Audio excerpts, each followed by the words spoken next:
And welcome back to Aftershock Wrestling Entertainment Podcast. That is the Awcast. I am your host, Brant Fowler, and some cool news has happened this week. On AEW Dynamite this week, a brand new pay-per-view was announced. We're going to get into all that in just a minute, but before I do that, I want to remind you to go check out the channel, The Awcast, on YouTube. You can check it out at allpodcast.com. That'll take you right to the YouTube channel. Give me a like, subscribe, leave a cool comment, share this, and check out the audio version over on Simplecast or iTunes or Spotify or wherever you get your podcasts from. So, with all that said, let's dive into our topic this week, which is AEW x NJPW, that's New Japan Pro Wrestling, Forbidden Door, the brand new pay-per-view, cross-promotional pay-per-view that Tony Khan and President, I'm going to totally butcher his name, but Takami Ohbari, I believe is how you pronounce it, announced on Dynamite with the help of Adam Cole, Bebe, and Jay White. That is coming up in June. I believe it's June 26th is this pay-per-view event. And you're going to see stars from both All Elite Wrestling and New Japan Pro Wrestling interacting, fighting against each other, maybe with each other. We don't know any details about any matches so far, but this is a really cool thing that's been probably in the works for a while, that probably a lot of fans have speculated on and wondered when it's going to happen. We've seen New Japan Pro wrestlers come over to AEW and wrestle. We've seen AEW wrestlers go over to New Japan and wrestle. We've seen similar things with Impact and Ring of Honor. A lot of the Ring of Honor guys are actually, and AEW guys are on the official roster of New Japan on their website. So we see a lot of crossover already, but this is like the first official co-branded big pay-per-view between these two organizations. So I'm going to talk a little bit about that, about how they announced it on Dynamite, and speculate on some matches that maybe I would like to see, maybe you'd like to see. And but before I do that, I just want to mention that this kind of takes me back, way back to the early days of WCW, when they were kind of in their infancy, when they had changed over from NWA, became WCW. A few years later, they were doing a lot of cross-promotional stuff with New Japan Pro Wrestling at the time. I believe it was 91, 92, and 93 that they did the WCW New Japan Pro Wrestling Japan Super Shows. And two of those, I believe, became a couple of the first Dome shows. And these shows, garnered 50 to 65,000 live attendance. So these were big events for both corporations, for both entities. And I remember, as a fan back then, and the internet was young, right? There was no YouTube. There wasn't a lot of access to New Japan and other, federations around the world like that. And so it was like your first look at some of these wrestlers. And granted, a lot of the Japanese wrestlers like Jushin Thunder Liger and the Great Muta became fixtures at WCW, right? Years later. And but it was like our first look at Mr. Saito and Masahiro Chono and people like that. So it was a really cool thing to see these WCW guys go over there and fight. You had the Steiners, the IWGP Tag Team Champions. They were fighting over there. You had, like I said, Mr. Saito, who wrestled in WCW a few times, was a huge name over there. Great Muta, Jushin Thunder Liger. And then you had WCW stars like Sting and the Steiner brothers and the Team of Doom and Big Van Vader and Bam Bam Bigelow and Brian Pillman, all wrestling either with or against some of these Japanese superstars or wrestlers. But it was a huge deal. It was a big deal. And I remember watching these on pay-per-view. I don't think I watched all three that they did, but I definitely watched a couple of them. And it was just this spectacle and, this huge crowd. And I think in the infancy of WCW, this was one of the things that started to put them on the map globally, right? So a lot of people, they were getting buzz. They had the Horsemen, they had Ric Flair, they had Sting, they had some bigger names. And then a few years later, they would get Hogan and Savage. And then we know the history after that. But at that time, they were lesser known, right? So they were just seen as this other wrestling over on TBS and eventually TNT. But like when they started branching out and doing things like this, I think people started to take notice. When you have a 65,000 person deep crowd watching Sting wrestle in the Tokyo Dome, I mean, that's huge, right? So I think thinking about AEW now and where AEW is, where they're already globally known, and it's a different world. The internet is massive. You have YouTube. Everybody is aware of AEW, right? There's crossover left and right between WWE and AEW already, and we're only a few years in. But doing shows like this, and like I said, we've seen them collaborate with Impact. We've seen them collaborate. I mean, they bought Ring of Honor. We've seen them collaborate with New Japan here and there already. But doing it at this level on this stage, this big, is just another feather in their cap, and it's going to be huge for both organizations, right? So New Japan suffered from the pandemic. Obviously, borders were closed. A lot of the American wrestlers that would go over there couldn't. A lot of the Japanese wrestlers couldn't come over here for a long time, and they got off TV for a while. I think in January they went back on Access TV and Fight Network, so they're back televised, and all is good there. So they're building back up their brand, and all this crossover with these AEW and Impact and Ring of Honor guys and girls is just it's going to keep elevating all those brands. And the more unification that we have between those brands and more cross promotion and collaboration, I think the better for everybody involved. And I think it's just going to be this really cool spectacle to watch. And I think it could be big things for everyone involved. And I hope we see more of it. I would love to see a tri-brand. We've been talking about this for probably a couple of years now, where we could see New Japan and AEW and Impact and now Ring of Honor all on the same card together, right? We kind of saw that with the Ring of Honor show, right? Like you had several organizations represented in that. You had Impact and King. I think, was it King of Wrestling, or I don't. Forgive me, I'm not that familiar with some of these brands. But you've already seen some of this crossover, and I think the writing was on the wall with this. Calling it Forbidden Door is just brilliant. It's like, okay, we're just knocking this thing wide open.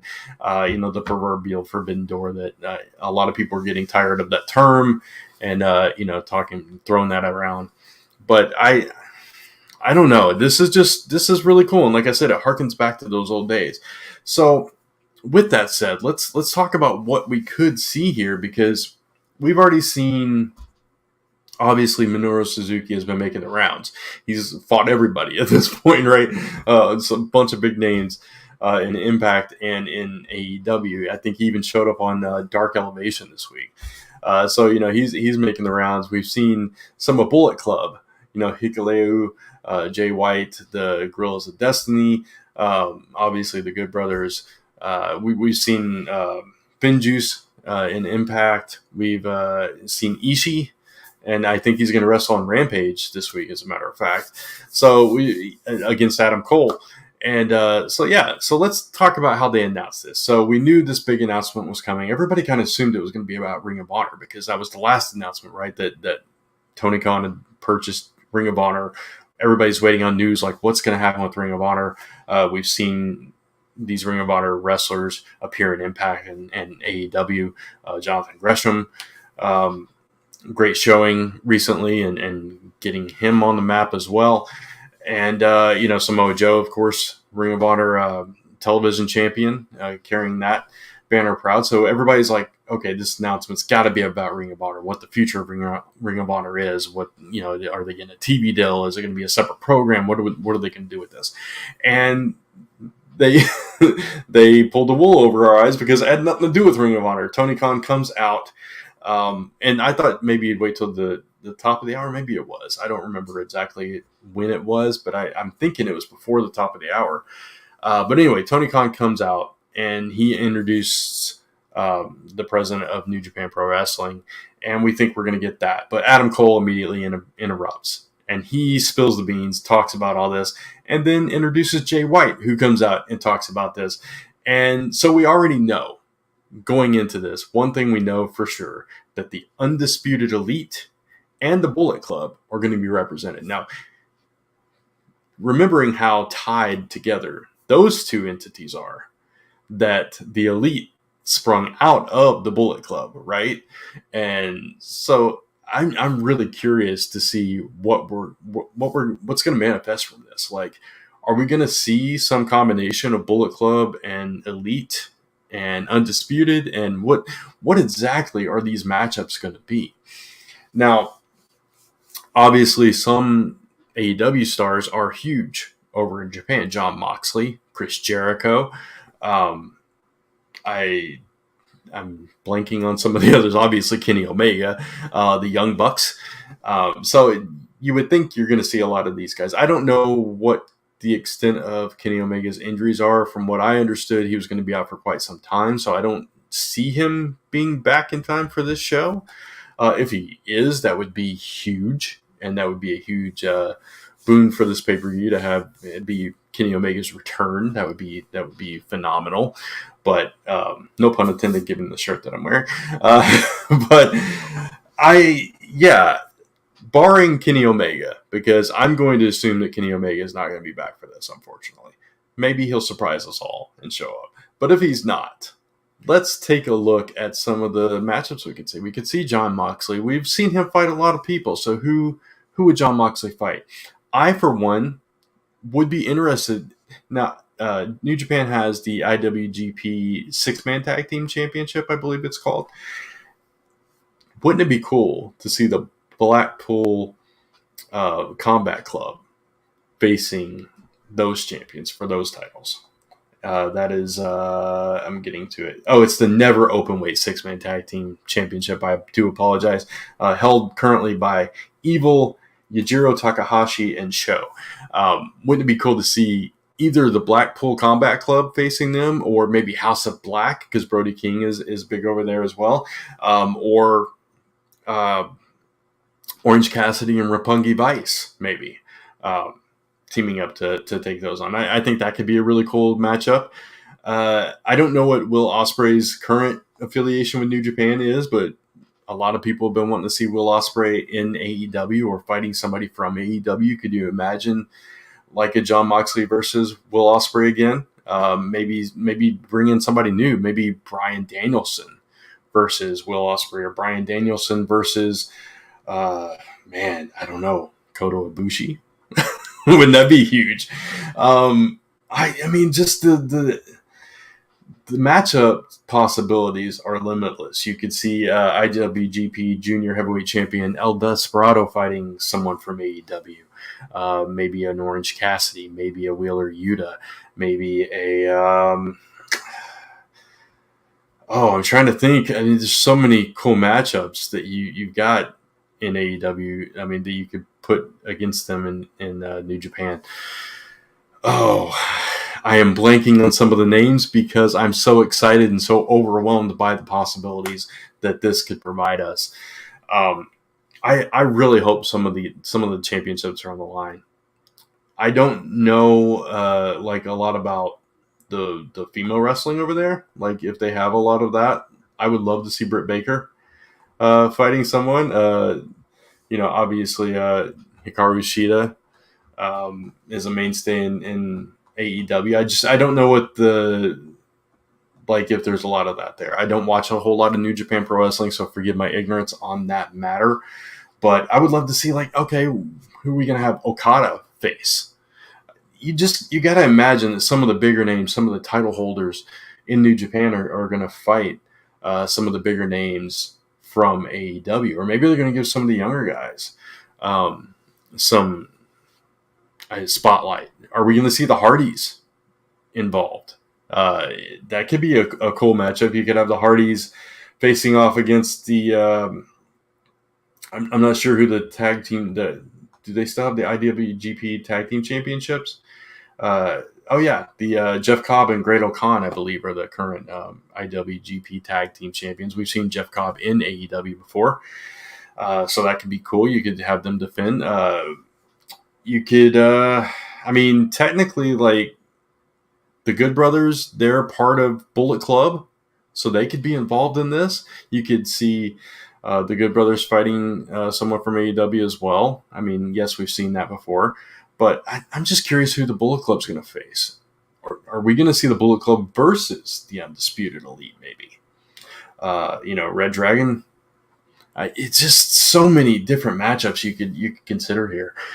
You could take some people from Dark and elevate them up. You could see Sammy Guevara or Ricky Starks. Man, can you imagine Team Taz against some of the New Japan wrestlers? I mean, like I said, it's limitless. And I keep saying I'm being repetitive here. Man, you can see the return of the Painmaker. Eddie Kingston. I don't know, man. You could see some reuniting here. I mean, we've seen Tanahashi. You could see Tanahashi versus. Wouldn't that be cool to see Tanahashi versus Bryan Danielson? That would be a huge matchup. And we know, speaking of Bryan Danielson, so one of the reasons that he left WWE was to broaden his horizons, to face new competition, to go to New Japan. And now we're going to see Bryan Danielson fighting someone from New Japan Pro Wrestling, whether it's in a tag match, whether it's in the singles, 6-man, I don't care. I just want to see Bryan Danielson fighting someone from New Japan Pro Wrestling. And Ibushi, Tanahashi, Okada, any of these names, take my money, right? This could be huge for AEW and New Japan. I hope it's the first of many. I hope this becomes an annual event. And again, I hope that we branch out and we start adding Impact to this and Ring of Honor. So the Forbidden Door wide open between everybody else. We've seen, even with WWE welcoming Mickie James and Impact Wrestling, we've seen them open the doors to some other organizations. They purchased Evolve, right, a while back. So they're open to things, just not as open as AEW is. And the more open everybody else gets, the more closed in WWE seems to be getting. Kind of this whole ban on using your real names or using names that you got popular with on the indies. And even after you've been a fixture in NXT, having to completely change your name. I know I'm sidetracking, but it's worth talking about, I think, because like Austin Theory, having to lose the Austin name. I can't think of her first name, but Catanzaro now becoming Katana Chance, I think is her new name. And it's like, this is somebody that was on American Ninja Warrior. That's somebody that's a known name in the public, and you're going to change their name. Gunther and Kaiser. Whatever. At the end of the day, and maybe I'll do like a hot takes episode on this, but at the end of the day, you're going to learn the new name. You're going to cheer for the new name. Jon Moxley, perfect example, leaves WWE, leaves the Dean Ambrose name behind. Now Jon Moxley is a huge name because AEW made it a huge name, right? And, he uses that name all across the world, wherever he goes, GCW, New Japan, wherever he goes, that's his name, Mox. And, I think you can do it. You can survive name changes and all that stuff. And we know who they are at the core, but it just seems silly, especially when it's your own brand and you change it between NXT and the main roster. It just makes no sense to me. But again, that's a little sidetrack that I wanted to go off on. Man, I'm just excited for this. I don't know about you. And I'm curious to see like when the announcements are going to come for the matchups. I think that's what everybody's going to be watching for. Like every Dynamite, every New Japan broadcast, every podcast you listen to, you're going to be like, what are the matches? Who is going to wrestle at Forbidden Door? That's all we want to know now. Now that we have the news, now that we know this thing is coming, and it's coming in just, 2 months? 2 months from now, we are going to see New Japan and All Elite Wrestling collide on pay-per-view, Forbidden Door, I'm going to be watching. Hopefully you will be too. I'm sure if you're listening to this podcast, as small and new as this podcast is, you're a super fan, you're looking for wrestling content, you're going to be paying attention to this, and you're going to be watching this. So, I would love to hear your thoughts in the comments. What matchups would you want to see between All Elite Wrestling and New Japan Pro Wrestling? What dream matches have you been thinking about? Have you been fan booking for years that you've not been able to see, that you've not been able to realize on television, that you're going to possibly get to see on this pay-per-view? What do you want to see? Who do you want to see Bryan Danielson face? Who do you want to see Okada go against? Who do you want to see Ibushi tangle with? Who do you want to see the Young Bucks wrestle that they haven't wrestled before maybe, or that they have maybe dozens of times? If Kenny Omega does come back, who does he wrestle? Because Kenny Omega's wrestled everyone, right? Who would be the dream match for Kenny Omega to wrestle? What about the Undisputed Elite? Could we see a 10-man tag? Could we see Jay White teaming up with Adam Cole to take on someone else from New Japan, or a combination of New Japan and All Elite? What do you want to see? I'd love to hear your thoughts in the comments below.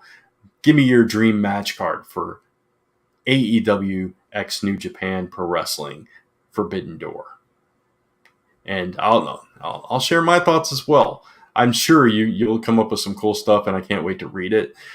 In the meantime, don't forget to check out more content from me over on awepodcast.com. That's AWEpodcast.com. That'll take you right to the YouTube channel where I do post full episodes of the podcast after they've aired via Spotify, iTunes, or wherever you get your podcasts from. And you can also follow me on social media at the Awcast across Facebook, Instagram, Twitter.